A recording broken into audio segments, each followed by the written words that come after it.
In the 1940s, wooden pencil boxes were in fashion. This is typical of the type that was used at the time. And it consists of several parts. First of all, you might notice that the top here is actually a ruler. And oddly enough, both in centimeters and in inches. It slides out and can be used as a ruler at your desk. Inside, you would keep your pencils, your pens, your erasers, or anything appropriate for the time.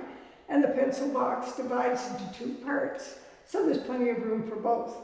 You'll see some of the pencils that were typical at the time. This one doesn't have an eraser, but they did have erasers on them.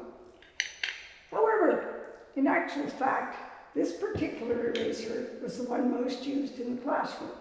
It had one end which is used for pencil and one end that is used for ink. And I guarantee you, if you used the ink one, there was always a hole in your page when you were finished because it's very rough, like rough sandpaper. Okay, some of the village schools used only pencils, but others were learning to write with ink. So the stick pen was still in use at that time for schools often.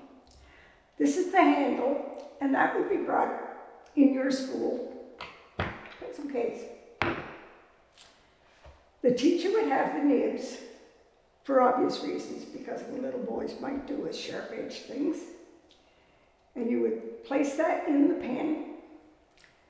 Teacher would fill a little bottle like this with a little bit of ink from this larger bottle here. Now, when you dip the pen into that bottle, it forms a little ball of ink here, and you could write maybe 2 words and a half, a few words anyway. And the ball would be used up, so you back in, and you did it again, and you back, and again. And occasionally that little ball of ink would fall off and blot on the paper, and there was blotting paper, but it made a mess, and you usually had to write it all over again.